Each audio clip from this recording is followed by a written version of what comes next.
어제 이제 하나님께서 이스라엘 민족들을 부르시고 그들에게 사명을 주셨습니다. 그들에게 기대하는 바가 있으셔서 그들에게 사명을 주시고 그들을 통하여서 제사장 나라 삼으시고 거룩한 백성으로 삼으셔서 그들을 통하여 이방 민족들에게 하나님의 거룩하심을 드러내는 통로로 그들을 부르셨습니다. 그럼에도 불구하고 그들이 그 사명을 감당하지 않는 모습 속에 하나님께서 심판을 선언하십니다. 하나님께서 오늘 본문 말씀에는 이스라엘 자손을 향해 심판하시는 내용들이 소개되고 있습니다. 그 심판은 이스라엘 자손을 멸하시기 위한 심판이 아니라 그들로 돌이킬 기회를 주시고 또 다시 제사장 나라로 거룩한 백성으로 돌아올 수 있는 기회를 그들에게 끝까지 허락하시는 것입니다. 그럼에도 불구하고 그들이 끝내 돌이키지 않는 모습을 우리가 살펴보게 됩니다. 그런 자들을 향해 하나님 만날 준비를 하라고 말씀하시면서 책임을 물어오고 계십니다. 우리 삶에도 주님께서 책임을 물어오실 날이 있을 것입니다. 그날을 맞이하기까지 우리가 하나님을 사랑하고 이웃을 사랑하는 그 사명을 끝까지 감당해야 할 것입니다. 이스라엘 자손이 제사장 나라로서 이 하나님의 거룩하심을 드러내는 이 사명을 감당하지 않을 때 이방 나라보다 더 큰 악을 행하는 모습을 보게 됩니다. 그 모습을 통해 심판받아 마땅한 자들로 전락하게 됨을 우리가 알 수 있습니다. 오늘 말씀을 살펴보면서 무엇이 이들로 하여금 사명을 멈추게 만들었는지 그리고 이러한 모습의 결과가 무엇인지를 함께 나누어 보려고 합니다. 첫 번째로 아모스 3장 9절로 11절을 보면 너희는 아스돗의 요새들과 이집트 땅의 요새들에게 전하여라. 사마리아의 산 위에 모여서 그 도성 안에서 일어나는 저 큰 혼란과 그 속에서 자행되는 억압을 보라고 하여라. 나 주가 하는 말이다. 그들은 올바른 일을 할 줄 모른다. 그들은 폭력과 강탈로 탈취한 재물을 저희들의 요새 안에 쌓아놓는다. 그러므로 나 주 하나님이 선고한다. 적군이 이 나라를 포위하고 너의 방어벽을 허물고 너의 요새들을 약탈할 것이다. 하나님께서 이스라엘 자손의 악행의 원인에 대해서 올바른 일을 할 줄 모른다 이렇게 말씀하고 계십니다. 올바른 일을 할 줄 모르기 때문에 벌어지는 이 많은 일들이 여기에 소개되고 있습니다. 자신의 사리새욕을 채우고 이 과정 속에 이 힘없는 백성들의 몫을 그들이 가진 힘으로 강탈하는 모습을 우리가 볼 수 있습니다. 이런 모습을 가장 잘 보여주는 말씀이 이미 지나온 말씀이지만 아모스 2장 6절로 7절 말씀입니다. 나 주가 선고한다. 이스라엘이 지은 서너 가지 죄를 내가 용서하지 않겠다. 그들이 돈을 받고 의로운 사람을 팔고 신 한 켤레 값에 빈민을 팔았기 때문이다. 그들은 힘없는 사람들의 머리를 흙먼지 속에 쳐넣어서 짓밟고 힘 약한 사람들의 길을 굽게 하였다. 북이스라엘 나라가 경제적으로 풍요로웠음에도 불구하고 이 모든 풍요로움을 힘과 권력을 가진 자들이 독점합니다. 그것도 모자라서 돈 때문에 사람을 파는 그런 행위를 그들이 일삼습니다. 신 한 켤레 값에 가난한 자를 팔았다는 이 말이 이 무법천지였던 북이스라엘을 그런 실상을 고발합니다.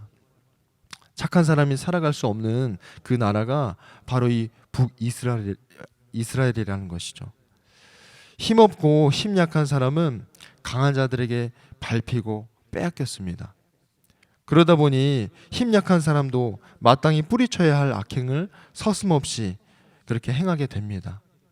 올바른 일을 할 줄 모른다는 말을 깊이 생각하면서 세상에서 나타나는 뜻밖의 사건들이 떠올랐습니다. 뉴스를 보면 과거에 남의 재물을 탐내다가 결국은 목숨까지 빼앗는 그런 일들이 참 많이 일어났습니다. 살인을 저지르고 그리고 시신을 훼손하는 그런 행위가 뉴스를 통해서도 많이 소개되었죠. 올바른 일을 할 줄 모른다는 이 말 속에서 우리가 상상하기도 어려운 그런 악행들이 어떤 형태로든 나타난다는 것을 전제하고 있음을 우리에게 가르쳐 줍니다. 그런데 이런 일들이 부유한 자들의 손을 통해 이루어지지 않고 세상에서 약하고 별 볼 일 없는 그런 자들을 통해 이루어진다는 사실을 우리가 많이 보아왔습니다. 하나님께서 이스라엘 자손을 제사장 나라로 부르시고 또 하나님의 거룩한 백성으로 삼으셨을 때 하나님께서 원하시는 것은 거룩한 하나님과 이방 민족 사이에 다리의 역할을 감당하는 그런 제사장 나라의 역할을 감당하는 것이었습니다. 그런데 하나님을 모르는 자들도 아니고 이 하나님의 백성이라고 불리던 이스라엘 자손이 올바른 일을 할 줄 모르게 된 근본적인 이유가 무엇일까 질문하게 됩니다. 어떻게 이렇게까지 될 수 있을까? 그런데 의외로 단순하지만 가장 중요한 하나님의 법을 떠올리게 됩니다. 하나님을 사랑하지 않으면 이웃도 사랑할 수 없는, 그래서 하나님 사랑과 이웃 사랑을 나란히 두고 말씀하신 그 주님의 말씀을 떠올리게 됩니다. 우리가 하나님을 믿는다고 말하지만 하나님을 사랑하지 않을 때 그 사랑의 대상이 하나님이 아닌 어떤 것이 되든 우리 삶에 두려운 일이 벌어진다는 그런 교훈을 우리에게 주고 있습니다. 하나님을 사랑하는 자가 있다면 반드시 올바른 일을 행하게 됩니다. 그리고 그 사람을 통하여 힘없는 자와 또 연약한 자가 힘을 얻고 용기를 얻을 것입니다. 하나님을 사랑하는 자는 올바른 일을 행하기 때문에 주변 사람들로부터 하나님을 사랑하고 또 올바로 살아갈 수 있는 그런 빛과 소금의 역할을 감당하게 됩니다.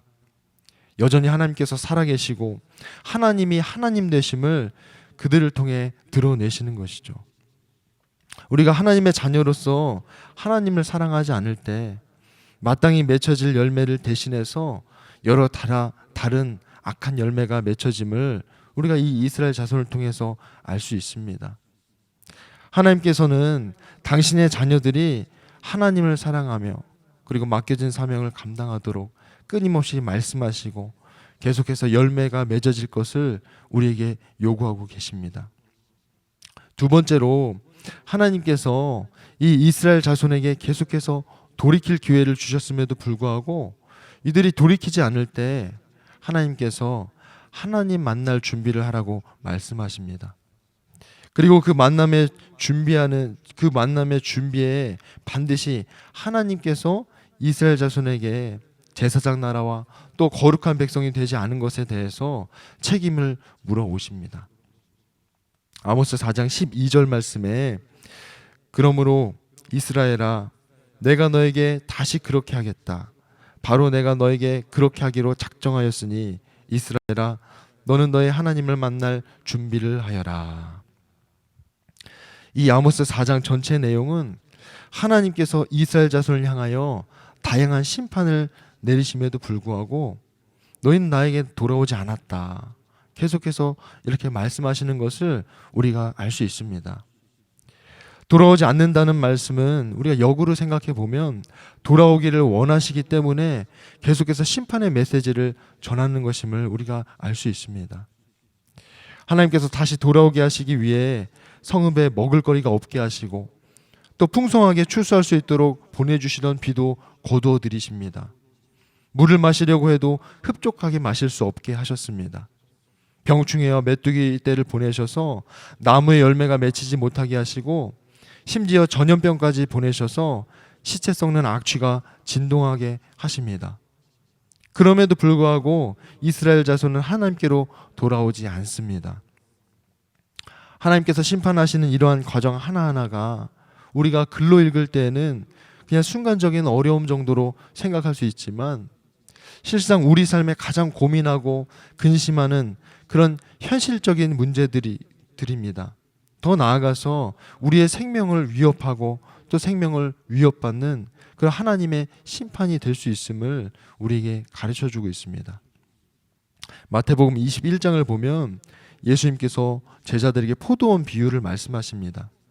집주인이 포도원을 다른 사람에게 세를 주고 떠납니다. 그러다가 열매를 거두어들일 때가 돼서 소출을 얻기 위해 종들을 보내게 되죠. 그 종들을 보냈을 때 그 종들을 때려서 다시 돌려보내게 됩니다. 또 다시 종들을 보내지만 그 종들을 모욕을 줘서 다시 돌려보냅니다. 마지막으로 이 주인이 아들을 보내면 존중하고 소출을 그들에게 돌려보낼 것이라고 생각하고 아들을 보내는데 그 종들이 이 아들까지 죽입니다. 화가 난 포도원 주인은 그들을 쫓아내고 포도원을 다른 사람에게 주겠다 이렇게 말하고 있습니다. 하나님께서 이스라엘 자손을 당신의 백성으로 삼으셨을 때 분명 기대하는 바가 있으셨고 이 이스라엘 자손을 통해 이방 민족을 얻고 하나님이 하나님 되시는 그 영광을 얻기 원하셨습니다. 그러나 이스라엘 자손들은 그 책임을 다하지 않고 그들의 유익을 따라 살아가게 됩니다. 참 아이러니한 점은 힘없고 연약한 자들 중에 어떠한 자도 하나님께 돌이켰다는 언급이 없다는 점입니다.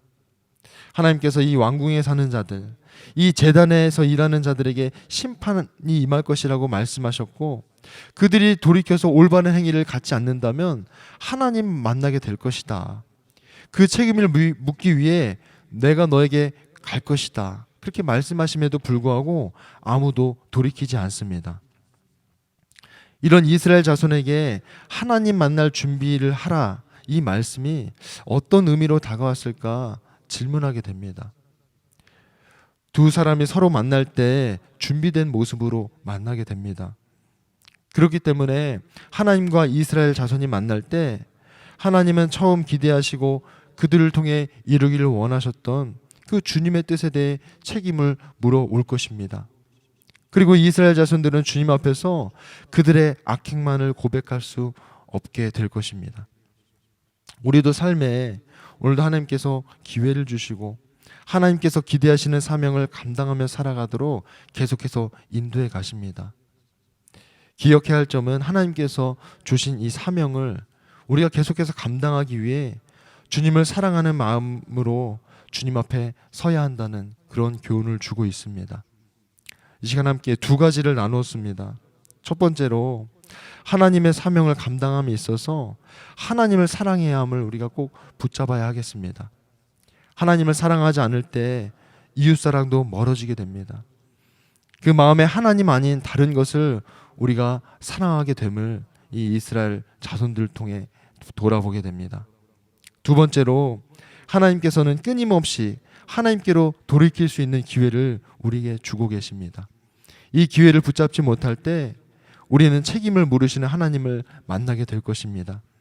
그 앞에 서서 우리가 고백할 것은 하나님께로 돌아서지 않고 끊임없이 저지른 죄악을 낱낱이 아뢰게 될 것입니다.